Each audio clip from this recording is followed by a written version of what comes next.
about the distance. We can't do anything about the war, so we prefer to fly around the war zone and not over. I think that's the wise thing to do.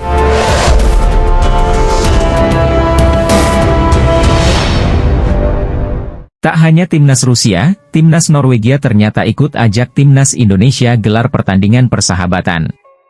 Sebelumnya, ada rumor timnas Rusia ingin mengajak timnas Indonesia untuk menggelar pertandingan persahabatan pada bulan September 2025 mendatang.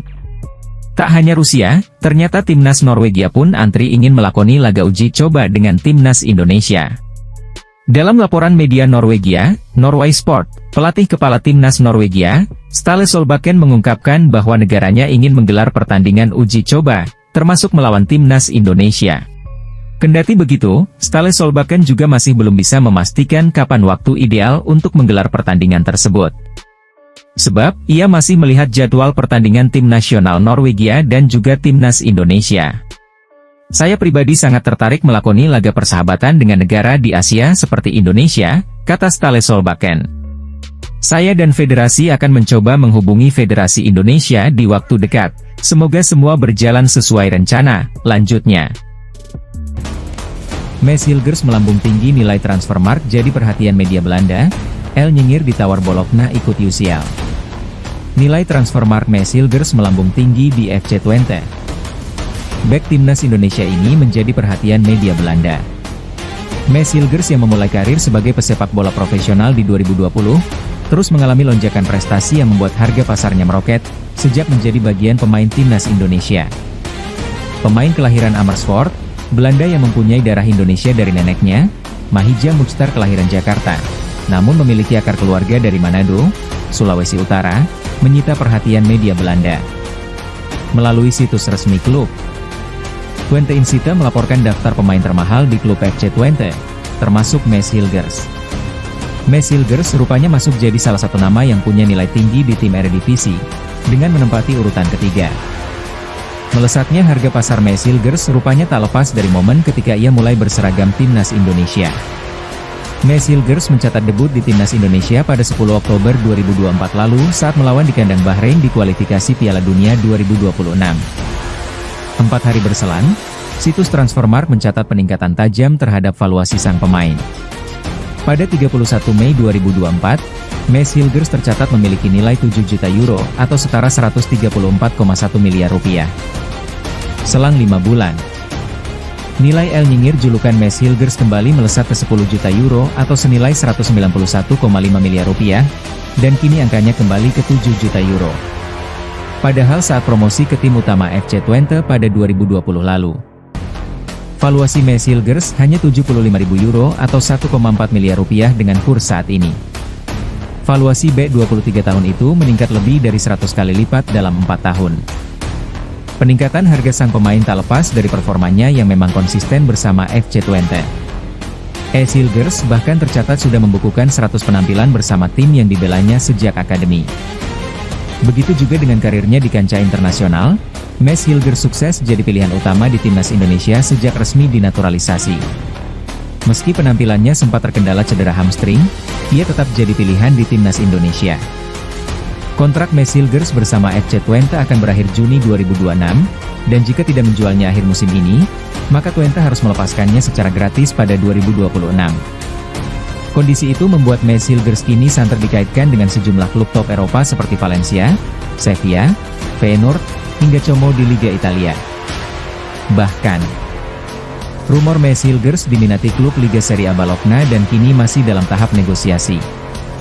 Menurut laporan media ternama Italia La Gazzetta dello Sport, Bologna bisa merekrut Jay Itzes bersama bek timnas Indonesia lainnya.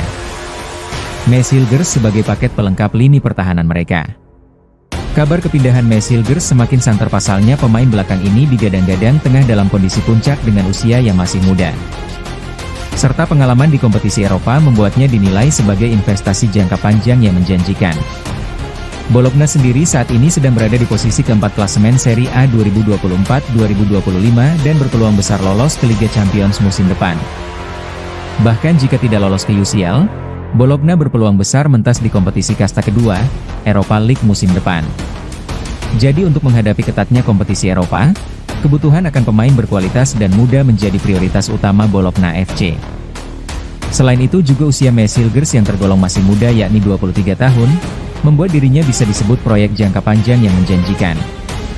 Mesilgers sendiri dikabarkan hanya dibanderol sekitar 11 juta euro atau 121 rupiah. 67 miliar oleh FC Twente karena masa kontraknya yang akan segera habis. Performa Mesilgers bisa dibilang merupakan salah satu pemain yang berhasil bermain impresif di FC Twente musim ini. Mesilgers tercatat telah menjadi pilar penting di FC Twente di Eredivisie dan turut berlaga di Liga Eropa dengan total 29 laga dengan 2 gol dan 1 assist di semua ajang.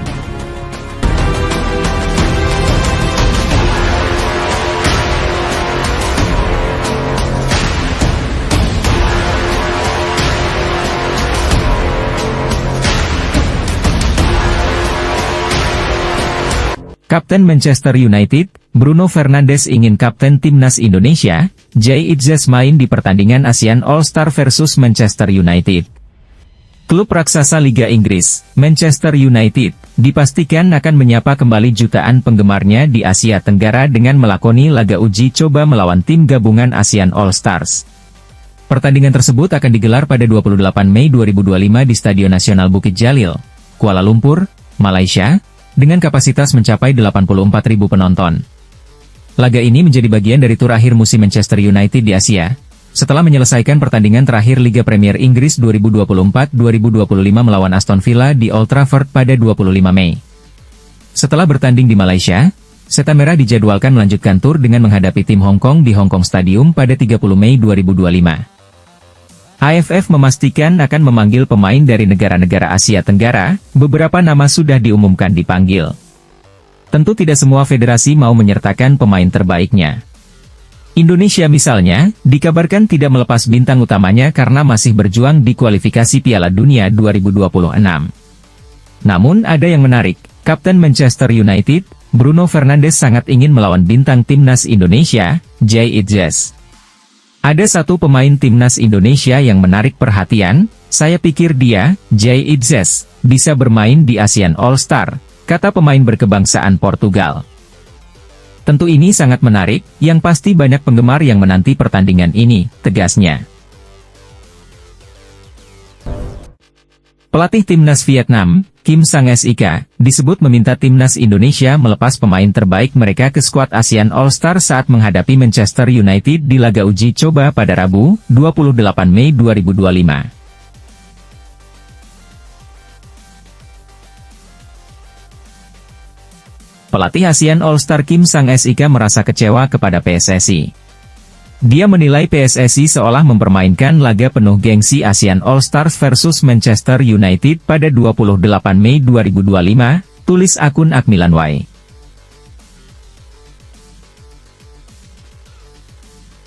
PSSI mengonfirmasi hanya mengirimkan 2 nama saja untuk ASEAN All-Stars, yakni Asnawi dan Muhammad Ferrari. Sementara pelatih Kim Sang-sik menginginkan nama seperti Jay Itzes, Tom Haye dan Ula Romeni, lanjut akun di atas. Sekadar diketahui, Kim Sang-sik dipercaya Federasi Sepak Bola Asia Tenggara, AFF, memimpin skuad ASEAN All-Stars kontra Manchester United di Stadion Bukit Jalil, Kuala Lumpur, Malaysia. Sejauh ini sudah ada 17 nama yang masuk daftar panggil masuk skuad ASEAN All-Stars melawan Manchester United.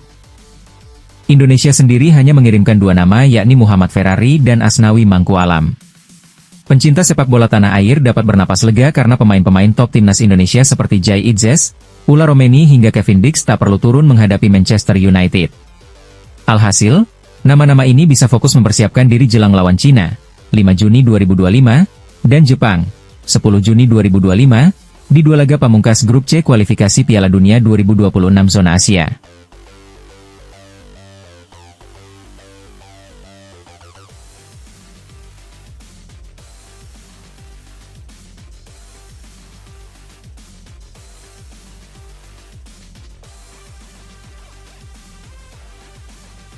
Diam-diam bergerak tanpa suara, itulah gaya Patrick Kluivert, tenang di permukaan tapi penuh arah di dalam strategi.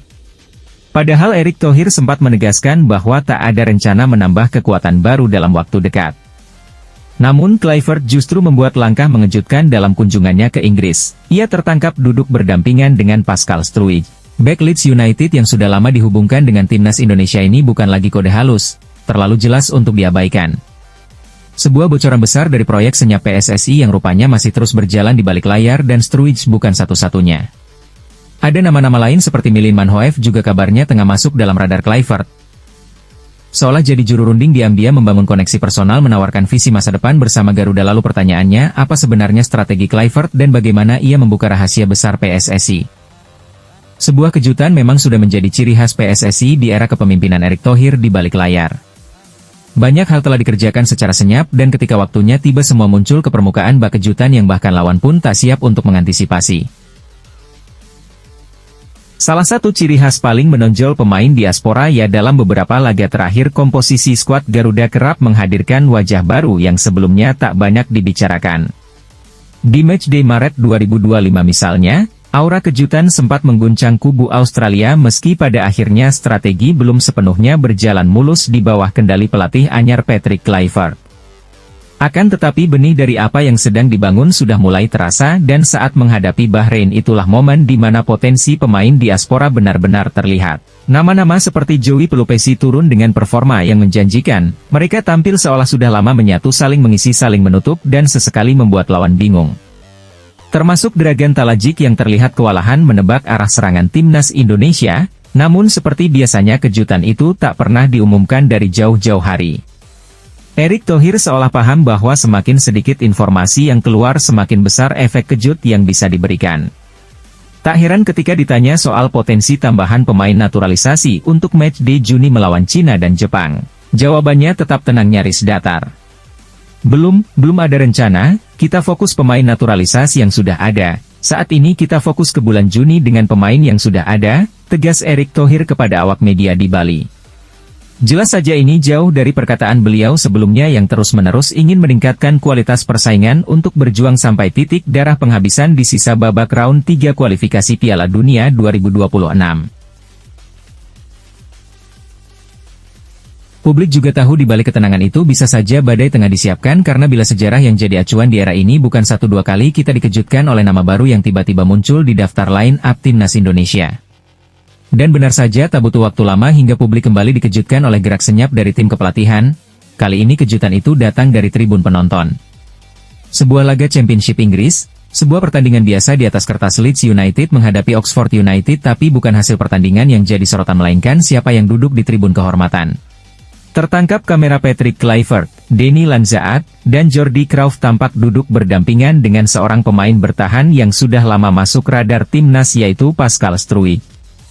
Tak ada kata tak ada pengumuman resmi, namun bahasa tubuh mereka berkata banyak sebuah kedekatan yang terlalu natural untuk disebut, kebetulan senyum yang tampak seperti obrolan ringan namun mungkin saja membahas hal besar soal masa depan Struijk bersama timnas Indonesia. Hal ini langsung mendapat respon dari Milano Manhoef, ia meninggalkan komentar dengan emot hati dan bendera Indonesia. Atmosfer dukungan supporter timnas Indonesia di Stadion Utama Gelora Bung Karno, GBK, Senayan, Jakarta nampaknya telah menjadi momok menakutkan sejumlah rival. Tak terkecuali Cina. Yap, tak dapat dipungkiri, antusiasme supporter Garuda memang telah menjadi daya magis tersendiri bagi timnas Indonesia. Hal itu pula yang dirasakan sejumlah pemain keturunan saat membela Merah Putih. Seperti ketika berlaga di babak kualifikasi Piala Dunia 2026, zona Asia. Nah rupanya aura GBK juga membuat Cina ketar-ketir. Bahkan, media Cina sampai menyebut timnas Indonesia ganas di kandang. Disitat dari akun 998, Cina tengah bersiap melawan skuad Garuda di markas timnas Indonesia, Stadion Utama Gelora Bung Karno, SUGBK, Jakarta, dalam lanjutan grup C putaran ketiga kualifikasi Piala Dunia 2026 zona Asia di Jakarta pada 5 Juni 2025. Dalam tulisannya, media asal Cina, 163 menggambarkan kehebatan timnas Indonesia setiap kali bermain di Stadion Utama Gelora Bung Karno sepanjang kualifikasi Piala Dunia 2026. Meski Indonesia belum pernah mengalahkan Cina selama 68 tahun terakhir, mereka adalah naga kandang yang sesungguhnya di fase sekarang. Bunyi keterangan media itu dikutip Bola Sport. Kecuali kekalahan 0-4 dari Jepang, mereka menang atau seri di sisa pertandingan. Mereka mengalahkan Arab Saudi dan seri dengan Australia, sambung 163. kekuatan mereka di kandang tidak boleh diremehkan. Oleh karena itu, bagi timnas sepak bola Cina, sangat sulit menaklukkan Indonesia yang ganas di kandang sendiri. Timpal tulisan di artikel itu. Asalkan bisa mengalahkan Indonesia, dengan bantuan Jepang, timnas Cina akan mampu menyalip pada menit-menit terakhir. Menang berturut-turut melawan Indonesia dan Bahrain, mengumpulkan 12 poin. Asalkan bisa mengalahkan Indonesia, dengan bantuan Jepang, timnas Cina akan mampu menyalip pada menit-menit terakhir. Menang berturut-turut melawan Indonesia dan Bahrain, mengumpulkan 12 poin, lanjutnya. Rumornya mereka akan menambah beberapa pemain naturalisasi baru. Itu tentu akan membuat skuad Indonesia makin kuat, tandasnya. Lantas mampukah timnas Indonesia menyingkirkan Cina di laga lanjutan nanti?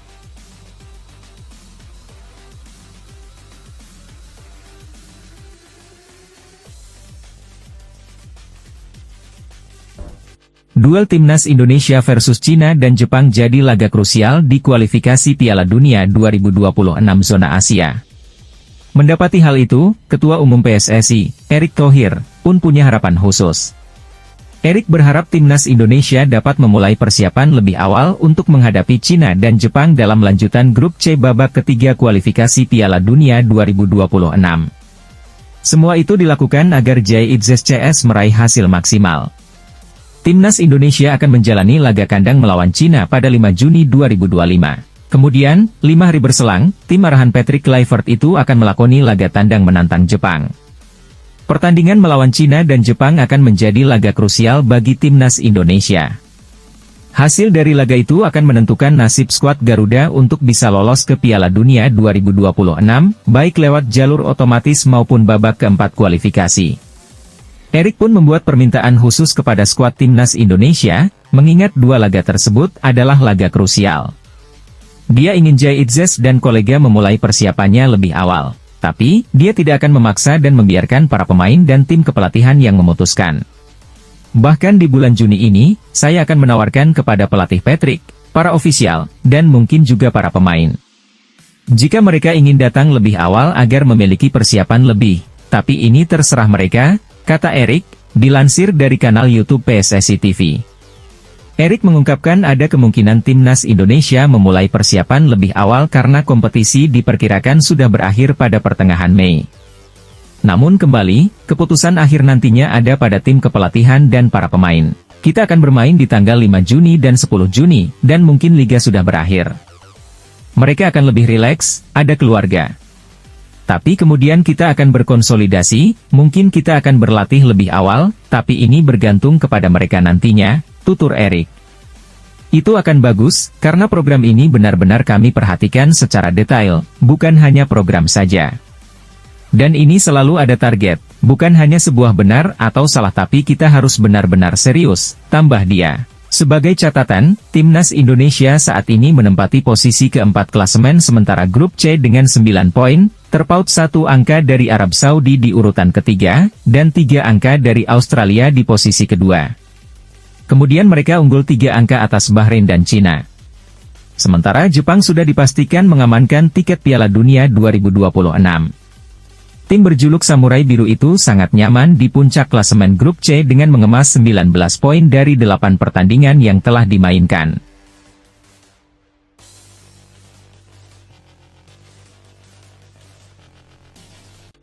PSSI terus gencar mencari pemain keturunan demi dijadikan pemain naturalisasi baru untuk timnas Indonesia.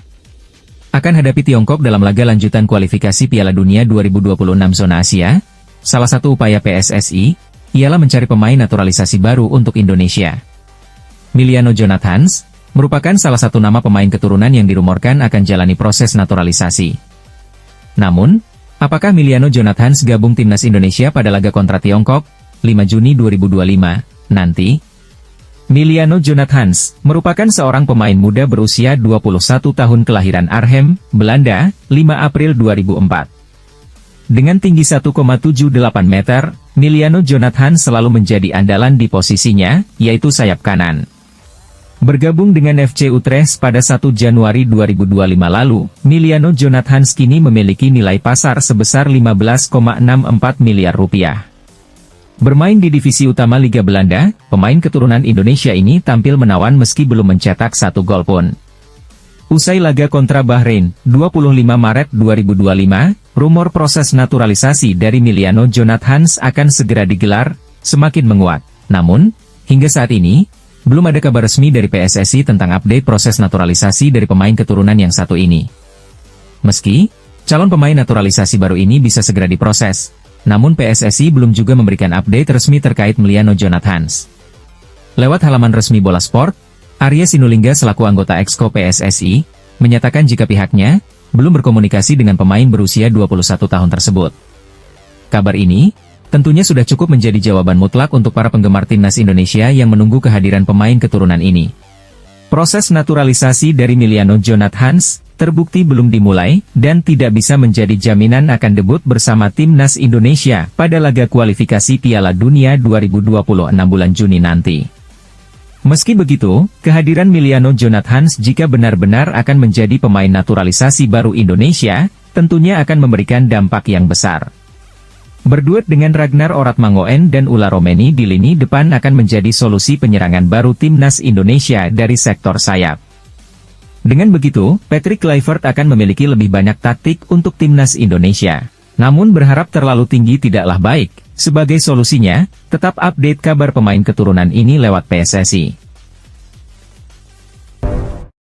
Pelatih timnas Indonesia, Patrick Kluivert disebut hanya mau menaturalisasi pemain keturunan yang bermain di Eropa. Mengapa demikian? Exco PSSI, Arya Sinulinga bertanya kepada Patrick Kluivert terkait keinginan menaturalisasi pemain keturunan demi timnas Indonesia. Arya Sinulinga mengetatkan syarat menaturalisasi pemain, klub tidak boleh lagi merekomendasikan. Sekarang, Menpora hanya menerima permintaan dari PSSI. Sebelumnya, klub minta naturalisasi pemain, sekarang, harus PSSI yang minta dan alasannya harus kuat, ujar Arya. Lalu, pemain yang dinaturalisasi ini, berapa lama bisa membela timnas Indonesia? Kriteria Patrick juga sangat ketat, lanjutnya. Coach Patrick hanya mau menaturalisasi pemain keturunan yang berkarier di Eropa untuk timnas Indonesia, jelas Arya. Menyoal pemain keturunan yang dinaturalisasi harus berkancah dari Eropa, Arya mengungkapkan bahwa syarat dari Patrick Kluivert itu tidak dapat ditawar. Saya tanya, kenapa harus begitu? Kan pemain keturunan Indonesia ada di mana-mana. Dia bilang inginnya pemain yang bermain di Eropa, dia sudah punya kriteria ketat, papar Arya. Sementara itu, PSSI masih mencari calon pemain naturalisasi selanjutnya untuk timnas Indonesia. Kandidatnya adalah Pascal Struij, Tristan Goejer, Tijani Noslin, Emiliano Jonathan dan Jaeden Banel. PSSI sebenarnya memprioritaskan Jairo, namun, masih ada yang kurang di berkas. Oleh karena itu, PSSI beralih ke Emiliano Jonathan dan Pascal Struij. Kluivert direncanakan akan berkomunikasi dengan penyerang FC Utrecht di Liga Belanda itu membahas naturalisasi untuk timnas Indonesia.